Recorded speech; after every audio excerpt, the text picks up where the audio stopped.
Hey there, guys. Alright, today we are on to week 37 of World War II, May 11th, 1940. Hitler strikes in the West, the invasion of the Benelux. We have finally arrived. Beginning of the fall of France. Things are going to be picking up for a little bit, and then I'm assuming they will probably, once France falls, probably quiet down up until Hitler's invasion of Russia. Really, I don't know much about the in-between of fall of France and the start of Operation Barbarossa. So, could be intriguing times to come. Still going to continue to do away with the BS YouTuber thing of like, yeah, go check out the links and or whatnot. I'm done with that. Let's dive into the video. Though I kind of just did do that by saying it. Anyways. Yes, I'm gonna mention it. Yes, this time for sure. Okay. May 11th, 1940.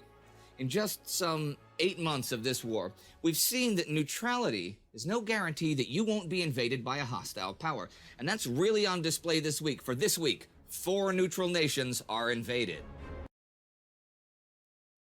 Belgium, Netherlands, Luxembourg. Is Denmark going to get invaded? Is that the 4th one?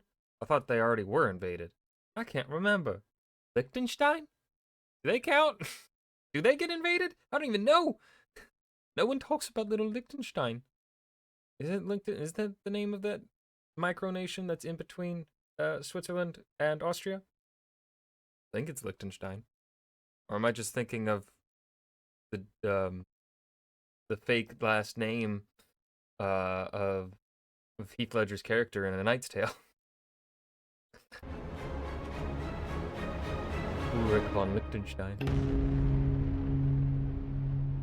I'm Indy Nidell. This is World War II. Last week, the Japanese launched the Battle of Zhaoyang Yishang.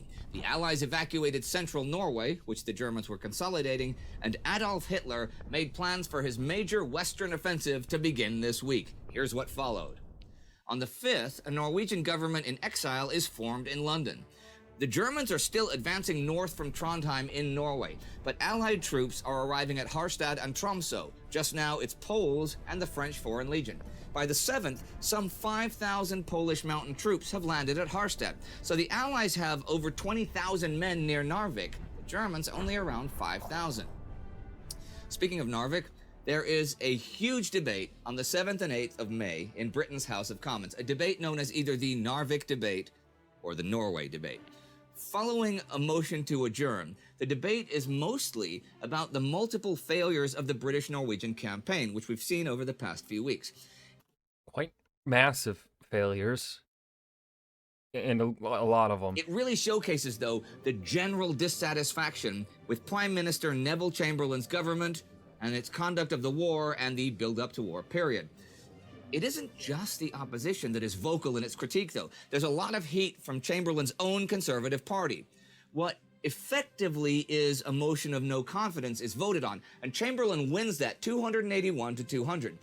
But this is a lot less than his majority, and more than a quarter of his party either abstains or votes against him. So it's pretty clear that he is no longer really representative of the people's will and is seriously losing support.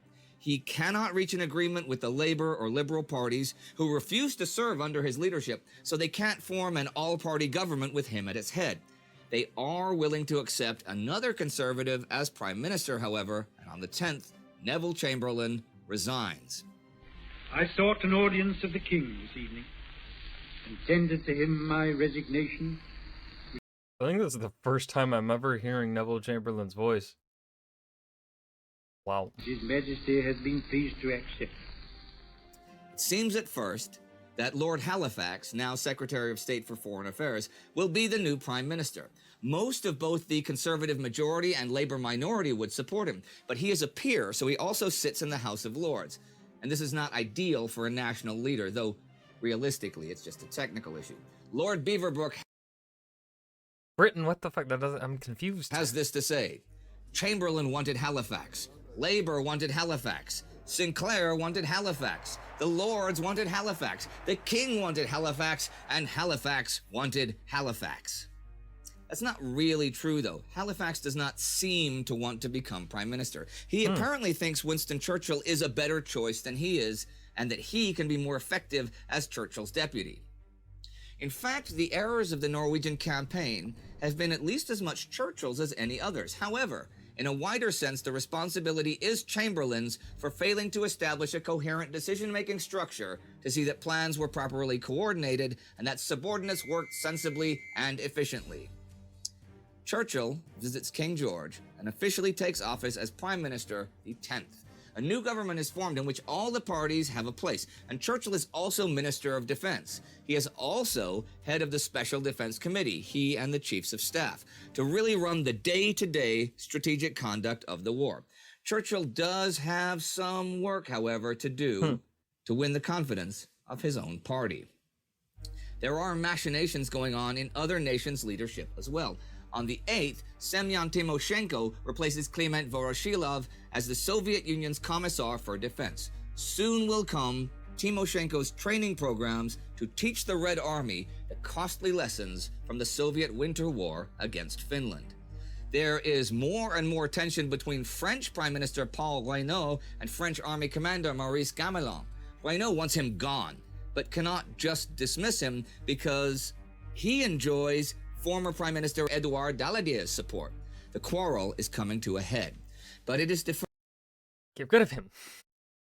Who cares about the support of the former president? He's not there anymore. By the action on the battlefields of Europe, May the 10th, 1940. That's the invasions of those neutral nations I mentioned at the beginning.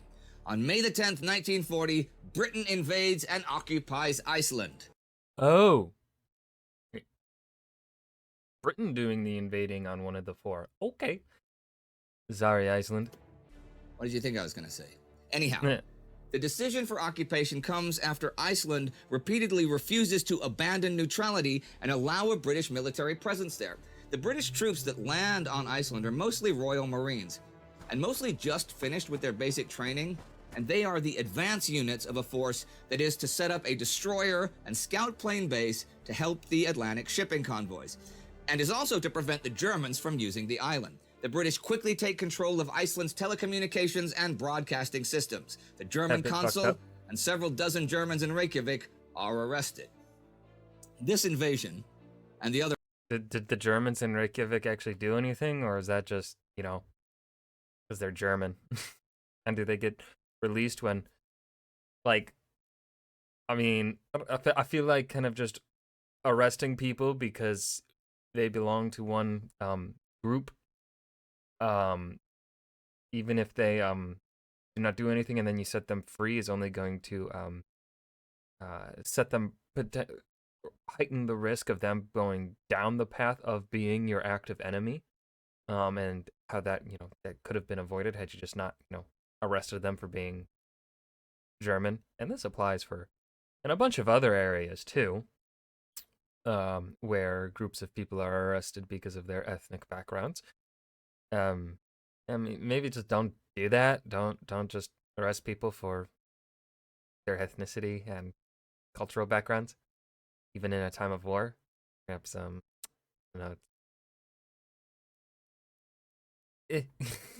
other ones today are done with no warnings nor declarations of war.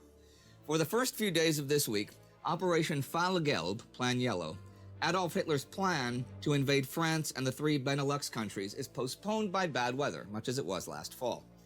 On the morning of the 9th, with favorable weather reports, Hitler sets the following day as the launch date. Hitler's generals study intelligence reports, which partly come from documents captured in Norway that give them the British order of battle, which I went over last week. Decoded French radio messages further their knowledge to the point where they know the Allies' unit-by-unit plans, and that they have no plans for a counterattack against the flank of a hypothetical German thrust into the Ardennes forest. Hitler leaves Berlin that day, and shortly before dawn on the 10th, his train reaches Euskirchen, a town near the Belgian border. An hour later, his daring and dangerous offensive begins. We've talked about both the Allied and German forces and battle plans over the past 2 months, and the German attack indeed goes off as planned. Wilhelm von Lieb's Army Group C is to hold the Franco-German border opposite the French Maginot Line. Gerd von Rundstedt's Army Group A in the center, led by 3 armored corps in the vanguard, advances into the Ardennes. Paul Kleist has Heinz Guderian and Georg Hans Reinhardt's corps under his command, heading for Sedan and Monterrey. Hermann Hotz makes for Dinant. They advance rapidly against little opposition, which they easily brush aside. Fedor von Bock's Army Group B makes far more spectacular attacks on the right against Belgium and the Netherlands, though. Paratroopers dropping from the sky deep inside Holland beginning at 4:30 a.m. paralyze Dutch resistance. The Dutch are really taken by surprise, having had no part in World War I and having not fought a war on their own European soil since 1830. Half of their 100... Again, this is another one of those stories, like, the Dutch government. Do you not see how things, like, Norway wasn't involved in any war, was not involved in World War I, and yet here they are, they had just gotten invaded. How can you look at what Hitler has been doing and assume that you are going to be the exception to what has become the rule? Like, the only country that gets to say that they are the exception to Hitler's conquest are the fucking Swiss. And that is just only because of their mountains, right? Like, had they been a non-mountainous country, Hitler would have invaded them, because then they wouldn't have been too costly to invade. Netherlands, you are lowlands. You are lots of kind of swampy, I guess, ish, sort of. I don't know if that would be. You got a lot of water. You're very low, like not very defensible. So like, I mean, yeah, you could flood parts of your country and stuff, but like, I don't understand how in any sort of way the Dutch government could meaningfully convince themselves that they would be the exception. That Hitler would not want to invade them. 125 planes are destroyed straight away on the ground. They plan to retreat to the defenses of Fortress Holland, the region of waterways near Amsterdam and Rotterdam. But the Germans ruin that plan in hours, flying over and landing the 22nd Airborne Division in its heart. In Belgium, a German airborne force of 78 paratroopers lands atop Fort Eben-Emael in gliders, totally surprises the defenders, and puts the fortress out of action. This fortress is considered by many to be not only the strongest fortress in the world, but completely impregnable. It is, in fact, the I guess it's not anymore. linchpin of the main Belgian defense line and covers the junction of the River Meuse and the Albert Canal. And the Germans have prepared for this attack far in advance, using a full-scale mock-up of the fortress exterior. This is the first time gliders are used in an initial attack, and also the first time hollow charges that focus an explosive's energy are used in warfare. The fortress will fully surrender the 11th once the paratroopers are reinforced. But now from the start, the German army can invade Belgium without the mighty covering fire of Eben-Emael to stop them. Attacks such as this grab British and French attention, and by the evening they have mostly moved to their planned positions on the Delit line, which I talked about last week. Thing is, the fortifications there do not at all compare with those on the Franco-Belgian border that they've been building up over the winter and spring. And the Belgians have not allowed the French or British army onto Belgian soil before invasion, thinking that would compromise their neutrality and provoke the Germans. So some of the Allied reserve now is used to strengthen the lines. A word here about General van Overstraten, Belgian King Leopold's main military advisor. He gets a lot of flack for resisting the French and British offers to set up on Belgian soil before the invasion. As he should. But John Keegan points out that his objection to close cooperation with them was not just that it would violate Belgium's neutrality, which was what Belgium thought its best defense against invasion in general, but his correct judgment was that they intended to advance no further than the center of the... Now that's an argument that I can understand, but still, at least, you know, you would still have half your kingdom Like you have a you have a duty to the entire people of your nation. But if the decision is to save half of them or none of them, like put up at least like if you can put up a fight for half of them, you can then come back and save the rest of them. You'll be in a position to better save the rest of them. Like you don't help your people by just Kingdom. His like I understand to an extent, but I disagree. equally correct but harsher judgment was that they would allow the Belgian army to Now there's a bigger point to be made that honestly that one's correct.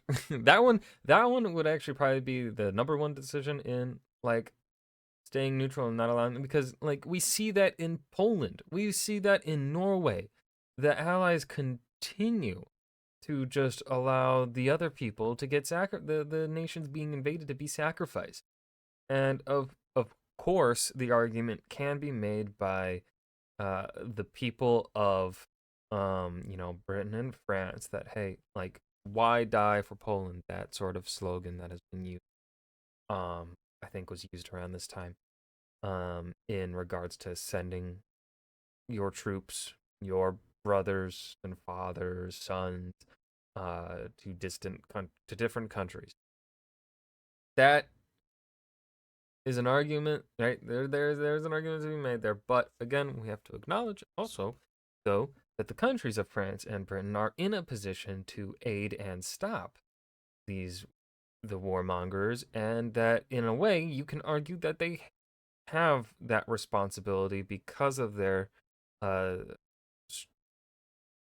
hegemony on the global scale, and that is then a duty, sort of, although not necessarily chosen by the people then have to in a way share that responsibility, even though they were just born to the country. They didn't make they didn't choose to have the country be like on top of the world in the food chain sort of thing. But this is a long sort of philosophical morality back and forth that could go on forever.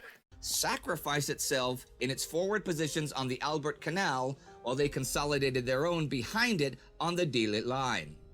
By the end of the day, the German advance has gone pretty much according to plan, and the Allies are doing everything the Germans hoped they would to maximize the German successes. It already looks like the Belgian and Dutch armies will not be able to hold out long enough for British or French help to arrive in time. The third Benelux country is fully occupied by the 11th, and the main thrust of the whole offensive, Rundstedt's armor in the center, has yet to meet any real opposition, nor is the nature of the threat he poses realized. On the 11th, they advance nearer and nearer to the River Meuse. From the beginning, the two sides are overall fairly evenly matched on the ground number-wise, with the defending nations' total divisions outnumbering the Germans 149 to 136, according to David Somerville. The Allies have more tanks, and some of them are better models than the German ones, but very importantly, the Germans have theirs under a single command, in one tactical system, in efficient armored divisions. The French tanks are mostly just used for infantry support and in reserves, and the British don't even have an armored division on mainland Europe. Their incomplete 1st Armored Division is ordered to France on the 11th. The Germans are much stronger in the sky than the Allies, though, outnumbering them 3-2 and with superior model planes. Well, this week, a week full of action, comes to an end. And as it does on the 11th in the Caribbean, British and French forces land on Aruba and Curacao to protect oil installations there, as well as the approach to the Venezuelan oil fields. One after another. Why? Those are owned by the Dutch. Like, you're gonna form a Dutch and a Netherlands in exile, a Dutch government in exile. Like, how would those fall? How can those fall into German hands when the Germans can't get that far west? The neutral nations of Europe have been attacked. from all sides by now, by the Germans, the Soviets, the British. But of course, it is the German army that is doing the majority of the attacking. They finally attacked France, too, after a state of war has existed between the two for over 8 months. But what does this invasion mean? This invasion of 4 nations at once? Well, I don't know how it's going to play out, but considering the amount of men in the field and the weaponry, armor, and artillery they will use, I can tell you this. It is going to involve dead bodies in the hundreds of thousands. Millions. At least. Yeah. Happy. Adolf Hitler's power is both consolidating and branching out. If you'd like to see his beginnings some 20 years ago, check out our Between Two Wars episode about that. And that was week 37 of World War II, May 11th, 1940. Hitler strikes in the West, the invasion of the Benelux. Don't have anything to add here at the end of this video, aside from if you want to talk about the sort of philosophical morality behind, like, the people who live in the nations that run the world and their duty to those that are not in such positions, feel free to talk about such in the comments down below. With all that said, I hope you guys enjoyed. Remember to hit that like button and subscribe for more, and I will see you guys in the next video. Peace.